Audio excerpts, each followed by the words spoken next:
Olá, meus irmãos. Shalom a todos, boa noite e com muito prazer trazendo aqui no canal mais uma aula, para esclarecer a vocês mais uma contradição do Novo Testamento, dos escritos do Novo Testamento e dos ensinamentos, mostrar esse contraste entre os escritos do Novo Testamento e os ensinamentos da Torá.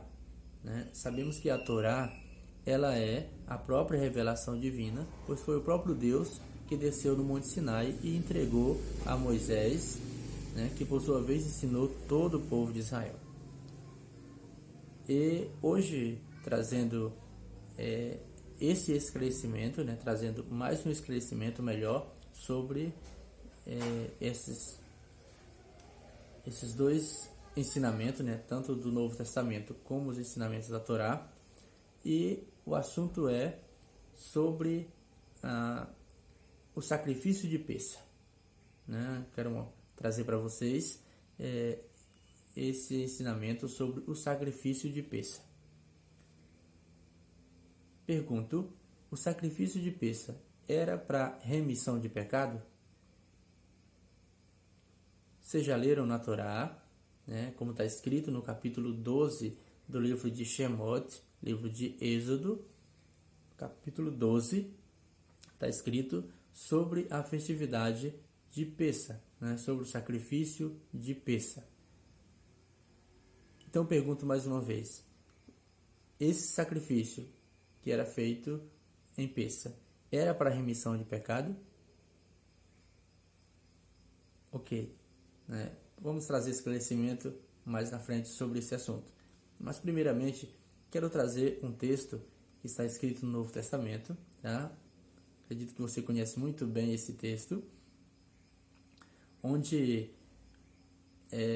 João Batista, como está escrito lá no Novo Testamento, João Batista estava batizando no deserto e imediatamente ele viu Jesus, como está mencionado lá no Novo Testamento, e ele fala: eis o Cordeiro de Deus que tira o pecado do mundo. E também está escrito no Novo Testamento que a morte de Jesus se deu no mês de Nissan, no calendário judaico, o mês de Nissan, que por sua vez dentro do período de Pêssah. E dentro do período de Pêssah, ali da festividade de Pêssah. Pergunto mais uma vez: o sacrifício de Pêssah era para perdão de pecados? Era para remissão de pecado? Então, pessoal, ficam ligados, tá? Ligam a antena, o entendimento, abram o entendimento de vocês, para vocês compreender essa grande contradição que há entre os ensinamentos, os escritos do Novo Testamento e os ensinamentos da Torá. Tá bom? Quero ler para vocês o capítulo 12, do livro de Êxodo. E falou o Eterno a Moisés e a Arão na terra do Egito, dizendo: que este mês será para vós o princípio dos meses, seja ele para vós o primeiro mês do ano. Falai a toda a congregação de Israel, dizendo: no dia 10 deste mês, que cada homem tome para si um cordeiro para cada família, um cordeiro para cada casa. E se for pequeno número de pessoas da casa para um cordeiro, tomará ele e seu vizinho próximo à sua casa, segundo o número das almas, cada um de acordo com o que pode comer. Sereis calculado em relação ao carneiro, ao cordeiro sem defeito, macho de 1 ano de idade será para vós. Dos carneiros e das cabras haver de tomá-lo. E será observado por vós até o dia 14 deste mês, e toda a assembléia da congregação de Israel o degolará à tarde. E tomarão do sangue e porão sobre os 2 umbrais e sobre as vergas das portas das casas em que o comerão. E nesta noite comerão a carne grelhada no fogo e comerão pães não fermentados, que é matzá, e ervas amargas. Não comais dela nada mal passada no fogo, nem cozida na água, mas sim será grelhado ao fogo o cordeiro inteiro, com a cabeça, com os pés e com suas entranhas. Então a gente vê o objetivo do ensinamento da Torá com respeito ao sacrifício de Pêssah. Era para que isso aconteceu justamente por causa de um grande livramento, né, que Deus deu para o povo de Israel, que foi mediante a praga, a morte dos primogênitos, né, a morte dos primogênitos, que foi a 10ª praga que Deus enviou para o Egito e sobre os egípcios. E o que eles deveriam fazer, né? Então Deus falou que eles separassem um carneiro no dia 10, pegassem um cordeiro no dia 10, né? Carneiro, e separasse até o dia 14, cuidasse desse animal até o dia 14. No dia 14 à tarde, no dia 14 do mês de Nissan, à tarde, eles abatiam esse animal para comer ao anoitecer, né? Então era o sacrifício de Pêssah. O sangue pegava, passava nas vergas da porta, porque à meia-noite ia passar o anjo destruidor, o anjo da morte, e a casa que tivesse o sangue, o anjo não encostava para matar o primogênito daquela família, né? Então este foi um dos objetivos da morte daquele carneiro, né, daquele cordeiro lá no Egito, para livrar os filhos de Israel, né? Então Pêssah, por exemplo, o significado de Pêssah é salto, né? Ou seja, a noite em que o anjo da morte saltou por cima da casa dos hebreus e atingiu as famílias dos egípcios, matando todo o primogênito de cada família dos egípcios. E o segundo era que a carne desse animal ele deveria ser grelhado, né, assado e comido. Então não podia deixar nada para outro dia, tinha que ser comido todo. Então se aquela família fosse pequena, convidasse um vizinho para comer junto, que não podia deixar nada, não podia sobrar nada, né? E depois comessem matzá, né, o pão não fermentado com ervas amargas. E então esse era o objetivo do sacrifício de Pêssah, né? Mais um detalhe sobre o sacrifício de Pêssah.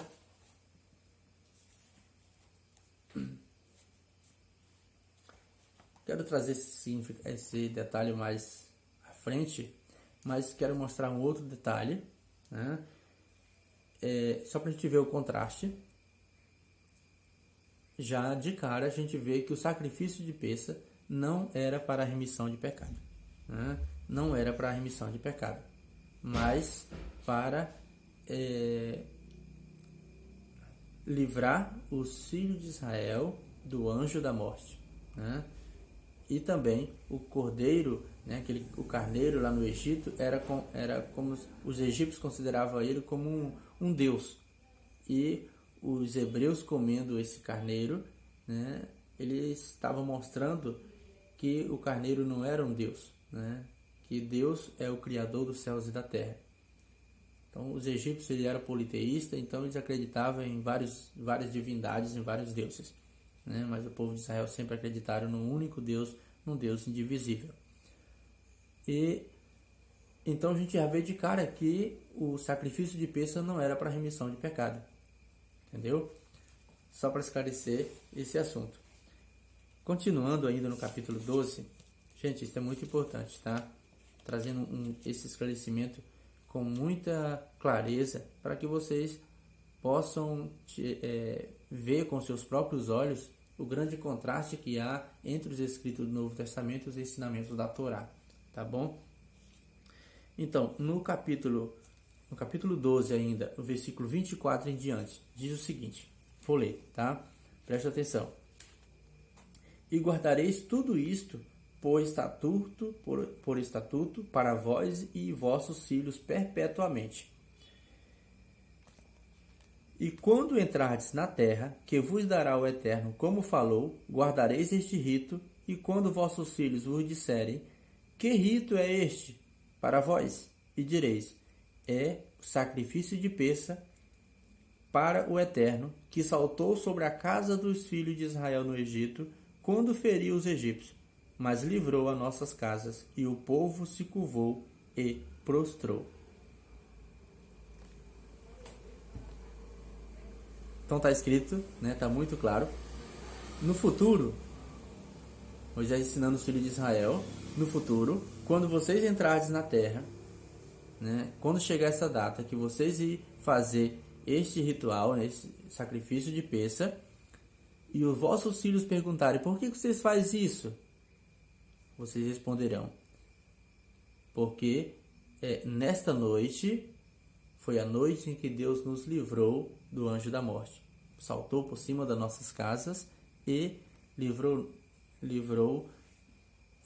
nossas famílias, nossos primogênitos da morte. E assim atingiu apenas os primogênitos dos egípcios, onde todos os primogênitos morreram. Então a gente vê que não é para remissão de pecado, né? Não tem nada a ver com remissão de pecado, tá? Qual o dia de remissão de pecado? Qual era o dia e o mês que se dá a remissão de pecado, né? Ensinado pela Torá. Sabemos que o dia de remissão de pecado era o dia de Yom Kippur, que é chamado dia do perdão, né? Dia do perdão, dia de Yom Kippur. Então, o que era, qual animal, gente, isso é importante, qual animal era escolhido para sacrificar para a remissão de pecado? Vocês já leram sobre isso? Vocês já estudaram sobre isso? Quero mostrar para vocês, né? Está no capítulo 16 do livro de Levítico, né? Capítulo 16 do livro de Levítico. Olha, veja o que está escrito. Primeiramente, vocês lêem desde o versículo 1 do capítulo 16, que Arão, o sacerdote, o sacrifício ele tinha que ser feito pelo sacerdote, tá? Não deveria ser feito, não podia ser feito por outra pessoa a não ser o sacerdote, né, que fazia esse sacrifício, né? Então, Arão e seus filhos, eles eram os sacerdotes, somos sacerdotes, então tinha que ser feito por eles. Outros não poderiam fazer. Então, diz que Arão, que a Torá está bem clara, Arão primeiro fazia o sacrifício por ele e depois fazia pelo povo. Então, qual que era feito por ele? Por Arão. Arão pegava um novilho, né? Um novilho para perdão de pecado, para remissão de pecado. E da congregação dos filhos de Israel, o que era tomado deles? 2 cabritos, né? Então, era 2 cabritos que era tomado, né? Que era eles levavam, a congregação levava, e um desses cabritos, esses cabritos era sorteado, um era morto na hora, o outro era levado vivo para o deserto, né? E então a gente vê cabritos, não era carneiro e nem cordeiro, né? Era cabritos, tá? Então esses eram os animais que eram escolhidos para remissão de pecado. Mas tinha outros animais também que era escolhido para remissão de pecados. Qual que eram esses outros animais? Você pega a sua Torá, né, sua Bíblia aí, tá? E no livro de Levítico, no capítulo 4, por exemplo, você vai ver lá, né, capítulo 4, onde vai especificar, capítulo 4, capítulo 5, quais eram os animais que eram levados, né, que as pessoas que cometiam transgressões, pecado, levava para ser sacrificado para remissão de pecado. A gente vê lá, entre muitos, entre vários, a gente vê, por exemplo, que era a cabra, né? A cabra, uma cordeira, né? Uma cordeira, ou seja, era animal fêmea. Cabrito ou cabra, cordeira, né? Rolinho, pombo e até mesmo uma medida de farinha. Então, esses ingredientes eram levados para remissão de pecados. O cordeiro era sempre levado para elevação da alma. Depois que ele ofertava o sacrifício de pecado, então levava o cordeiro de agradecimento, né? Então a gente vê, gente, pessoal, que há esse grande contraste entre os ensinamentos, os escritos do Novo Testamento para os ensinamentos da Torá. Vocês estão entendendo? E que o sacrifício de peça não é para remissão de pecado. Então, sendo que o dia da expiação, o dia do perdão de pecado, é Yom Kippur, que está no 7º mês do calendário judaico. Nissan é o primeiro mês do calendário judaico. Aliás, é o primeiro mês do calendário religioso judaico, né? Porque o calendário judaico ele marca, né, a data civil e a data religiosa. A data religiosa é a partir da saída do Egito, né, que é contada as festividades. A primeira festividade vem Pessa, que marca a saída dos filhos de Israel do Egito, né? Depois vem Shavuot, né, que já é no 3º mês. Depois vem Tishrei, que é no 7º mês. Tishrei, que é o 7º mês, e 7º mês marcando da saída dos filhos de Israel do Egito, que é o primeiro mês do calendário, o primeiro mês do ano civil dentro do calendário judaico, né? Então, Tishrei, ele marca o ano desde a criação do homem. Desde a criação do homem, né? Então, o primeiro homem foi criado em Tishrei, né? Primeiro de Tishrei. E Sukkot, né, que é uma outra festividade judaica. Aliás, depois de Tishrei, primeiro de Tishrei, depois vem dia 10 de Tishrei, que é Yom Kippur. Yom Kippur é o dia do perdão. Depois daí vem festa de Sukkot, mas tudo no meio de Tishrei. Então, só esclarecendo para vocês, né, sendo que o dia do perdão é Yom Kippur, Jesus morreu 6 meses antes, né, do dia do perdão, e justamente foi no mês que os sacrifícios que eram feitos neste mês não era para remissão de pecado. Então, como que ele era para remir os pecados do povo? Primeiramente, morreu fora da data, né? Segundo,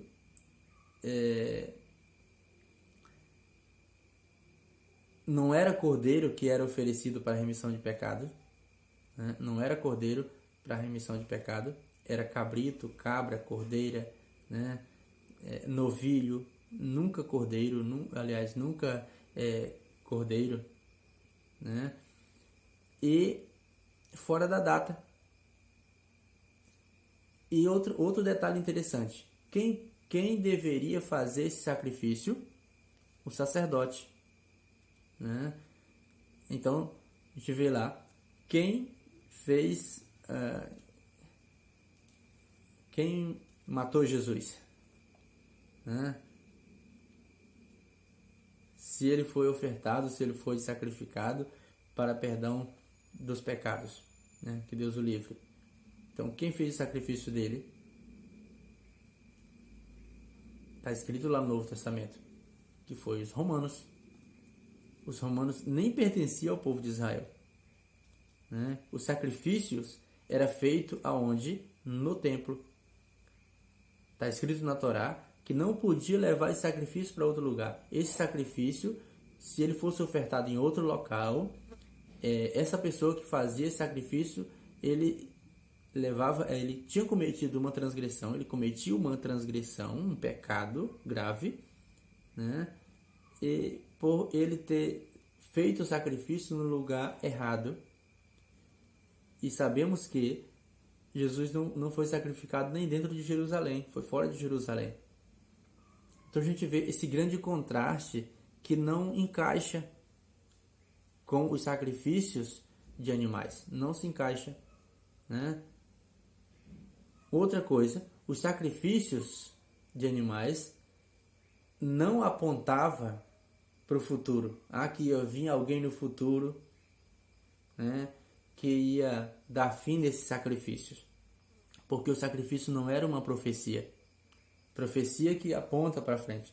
Os sacrifícios uma mitzvah, era e é uma mitzvah. É um mandamento da Torá, entregue por Deus. Né? É um mandamento da Torá. Só para você ter ideia, né, segundo o Novo Testamento, ele morreu no ano 33, né, da era cristã. Mas os sacrifícios continuaram, não cessaram com a morte dele, continuaram, né, até o ano 68, o ano 70. Só após a destruição do templo que foi parado de fazer os sacrifícios. Mas mesmo depois da morte dele, continuou os sacrifícios.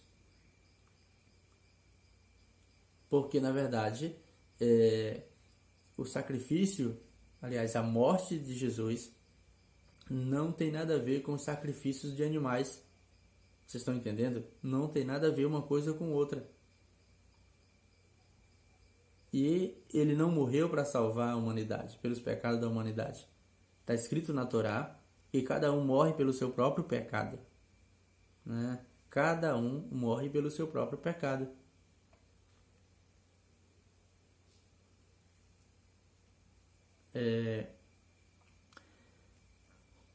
Quem perdoa pecado? Quem que perdoa os pecados? Vocês já observaram, já leram isso nas Escrituras? Quem perdoa pecado? Está escrito no livro do profeta Isaías. Gente, com muito prazer trazendo esse esclarecimento para vocês, tá? Com muito prazer. Então, no livro do profeta Isaías, está escrito o seguinte: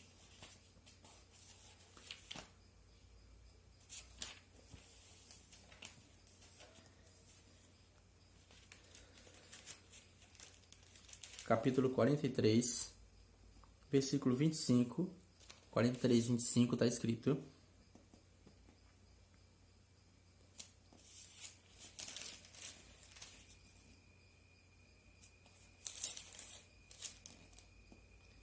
Eu, entretanto, por minha graça, apago agora teus pecados, e deles não me lembrarei.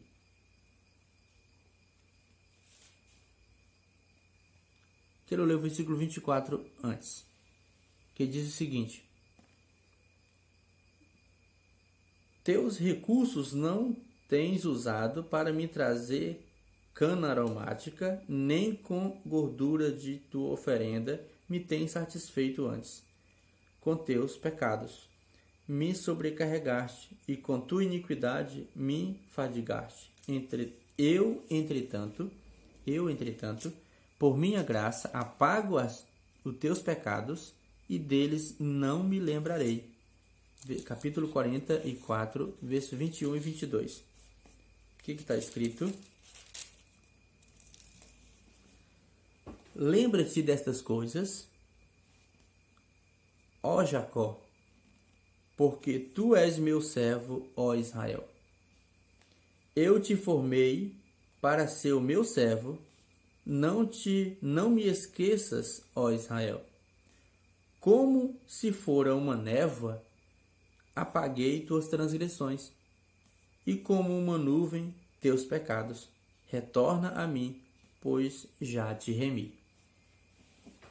Então, quem perdoa os pecados?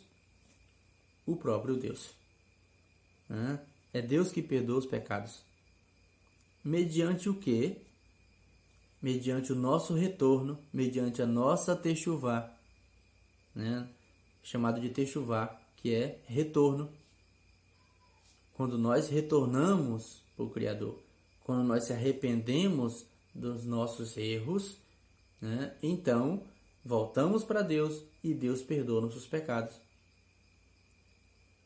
Vocês estão entendendo como é importante? Tá. Trazendo mais um versículo que está escrito no livro do profeta Oséias. Oséias, capítulo 14.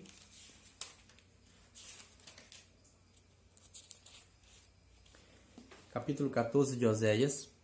Está escrito: retorna, ó Israel, volta, faz techuvá ao Eterno teu Deus, porque tua iniquidade provocou todos estes tropeços. Busca palavras sinceras e com elas retorna ao Eterno. Diz-lhe: perdoa nossa iniquidade e aceita nossa boa intenção, e aceita o pronunciamento de nossos lábios em substituição à oferta de novilhos. Uma vez que o templo, o Beit HaMikdash, o templo sagrado, foi destruído, então não poderia mais os judeus fazer sacrifício, porque só poderia fazer sacrifícios lá. Então, uma vez que ele foi destruído e os sacrifícios não foram mais feitos, então o que agora foi substituído, colocado no lugar dos sacrifícios? As rezas, nossas preces, nossas orações. E assim, quando nós estudamos sobre as leis dos sacrifícios, é como Deus recebe como se nós tivesse feito o sacrifício, como se o povo de Israel tivesse ofertado o seu sacrifício. Então, uma vez que os filhos de Israel estudam as leis referentes ao sacrifício e confessa seu pecado, voltando com o coração sincero para Deus, Deus aceita como se ele tivesse feito um sacrifício de animal. E quando o templo, no futuro, for reconstruído novamente, os sacrifícios voltarão a ser feitos novamente. Está escrito isso. Agora, lá uma profecia no livro de Ezequiel, a partir do capítulo 40, você pode observar, lá está escrito, onde será restaurado todos os lugares do templo, altar, o santuário, lá o altar, o Santo dos Santos, ou seja, todos os lugares onde era feito o sacrifício será restaurado, e então os sacrifícios voltarão a ser feitos novamente. Então, lá é uma profecia, então lá será cumprido. Mas os sacrifícios de animais que a Torá fala não são profecias que apontam que vinha alguém no futuro que ia se cumprir nesse alguém, de forma alguma. De forma alguma. Os sacrifícios de animais são uma mitzvah, ou seja, são um mandamento, são ordenança divina, para os filhos de Israel, é uma ordenança divina. Também os monoteístas, os não-judeus que viviam dentro do povo de Israel, também poderia levar sua oferta de sacrifício também, e era aceito. Então, trazendo esse esclarecimento para você, para que você possa abrir os seus olhos e ver realmente que esse grande contraste que há. Você está entendendo? Então isso mostra que a morte de Jesus não veio para perdoar pecado, né? Porque se fosse, tinha morrido dentro da data que a Torá menciona, que era justamente para remissão de pecado. Vocês estão entendendo? E que mesmo o animal que era morto não era cordeiro para remissão de pecado. Era cabra, cordeira, novilho ou cabrito, né? E não cordeiro e não carneiro. Vocês estão entendendo? Então, só para vocês verem o tamanho da contradição que há dos ensinamentos do Novo Testamento para os ensinamentos da Torá e dos profetas. Tá? Mais esclarecimento, né? Quiser, aqui no canal tem mais aula, tá bom? Onde você vai assistir as aulas. Gente, sempre lembrando, deixa o seu like, tá? Isso vai ajudar essas aulas a alcançar mais pessoas, tá bom? Para entender esses esclarecimentos, porque é muito importante, tá? Muito importante. Tenho trazendo aqui para finalizar a nossa aula dos textos dos 13 princípios da fé judaica. 13 princípios da fé judaica, que diz o seguinte: é o terceiro princípio, que diz o seguinte: ele fala da incorporalidade de Deus.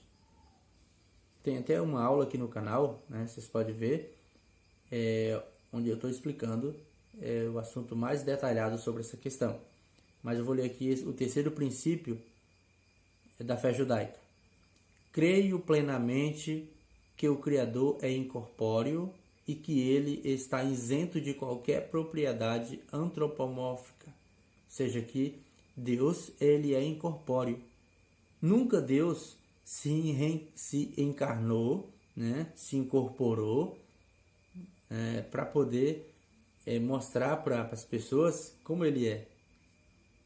Vocês estão entendendo? Uma vez que nós diminuímos Deus da sua divindade, do tamanho da sua imensa divindade, da sua grandeza, da sua majestade, e trazemos ele para o nosso nível de ser humano, né, nós estamos limitando Deus.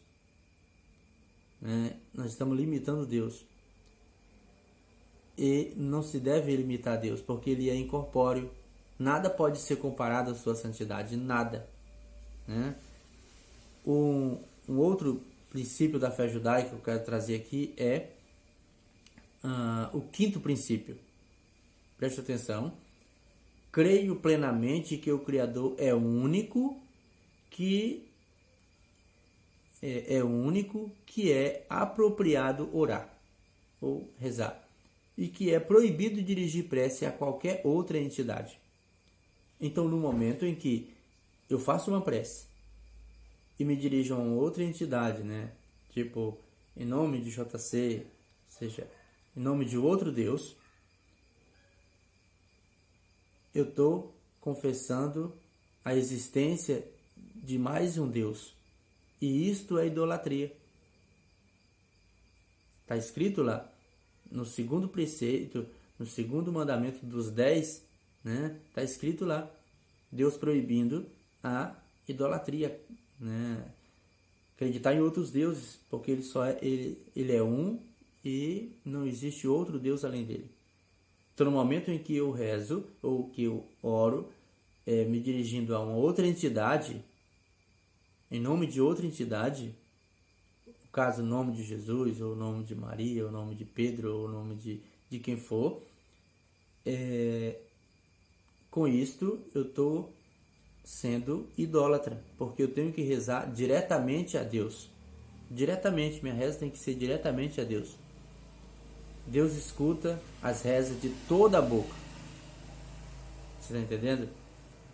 Então não precisa rezar em nome de outra entidade.